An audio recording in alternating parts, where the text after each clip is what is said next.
మొట్టమొదటిగా ఏంటంటే ఆ యొక్క కన్నులు. ఎటువంటి కన్నులు? మనం దేనిని చూస్తున్నాం? మన కన్నులు దేనిని చూస్తున్నాయి? మన కన్నులు దేనిని చూస్తున్నాయి? ఒక ఆశీర్వాదాలే మనం అనుకుంటున్నాం, కానీ ఆత్మీయంగా కూడా మన యొక్క కన్నులు దేనిని చూస్తున్నాయి?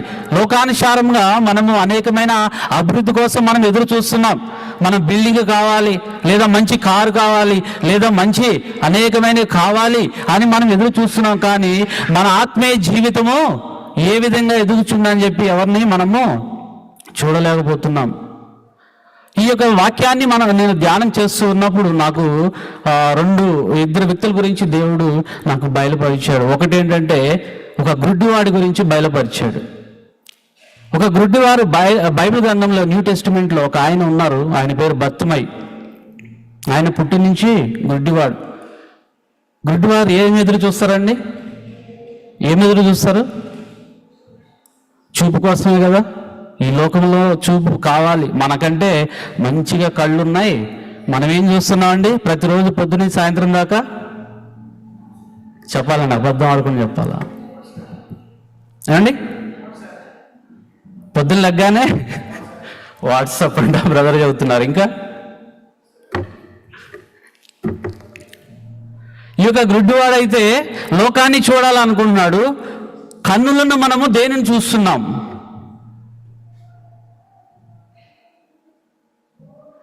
ఇక్కడ యొక్క కీర్తనలో అయితే కొండల తట్టు ఆయన కన్నులైతే చూస్తున్నాడు, సహాయం వస్తుందా అని. అంటే కొంత అవిశ్వాసం అనేది అక్కడ ఉంది. నాకేదో జరగబోతుంది, ఇక్కడ మా యొక్క ప్రయాణంలో మన యొక్క జీవితంలో ఏదో జరగబోతుంది, నాకు సహాయం కావాలి. చాలా మంది ఈ కాలంలో ఎలా ఉన్నారంటే వాళ్ళు పైకి మంచిగా ఉన్నా కానీ లోపల ఎంతో భయం. నేను చూస్తూ ఉంటా చాలా మందికి బయటికి చెప్పుకోరు. వారి యొక్క ప్రయాణంలో, వారి యొక్క జీవితంలో, వారి యొక్క యాత్రలో ఎలా ఉంటుందంటే భయం. నాకెవరన్నా తోడుంటే బాగుండు, నాకెవరన్నా తోడుంటే బాగుండు. ఇక్కడ కూడా యాత్ర చేస్తున్నప్పుడు, ప్రయాణం చేస్తున్నప్పుడు నాకు తోడుంటే బాగుండు అని చెప్పేసి అడుగుతా ఉన్నా. ఇలాగే ఆయన ఎదురు చూస్తూ ఉన్నాడు. కన్నులు ఏంటంటే ఆయన వైపు చూస్తూ ఉన్నా, ఎవరన్నా వస్తారా అని. ఈ యొక్క గుడ్డివాడు కూడా అదే విధంగా ఎదురు చూస్తూ ఉన్నాడు. యేసుక్రీస్తు ప్రభువారు మార్గాన్ని పోతున్నప్పుడు ఏమంటాడంటే, దావీదు కుమారుడా నన్ను కరుణించు, దావీదు కుమారుడా నన్ను కరుణించు. ఎందుకు? ఆయన వైపు చూస్తూ ఉన్నాడు, యేసుక్రీస్తు వైపు చూస్తున్నాడు, కానీ ఆయన కళ్ళు కనబట్టలేదు. కనీసం ఆయన మాట వింటున్నాడు. దావీదు కుమారుడా నన్ను కరుణించు, ఆయన వైపు చూస్తున్నాడు, యేసు వైపు చూశాడు.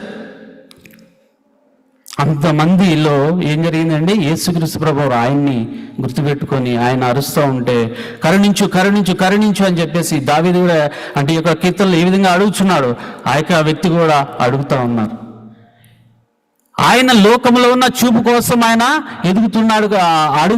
కానీ మనం అటువంటి గుడ్డితనంతోనే ఉండి మనం ఆ యొక్క గుడ్డితనంలోనే మనం ఉన్నాం. మనం దేవుని అడుగుతున్నామా? అయ్యా నా కళ్ళు తెరవమని, నేను చేస్తున్న ప్రతి ఒక్కటి నీకు అనుకూలంగా ఉంటుందా అని చెప్పేసి మనం అడుగుతున్నామా?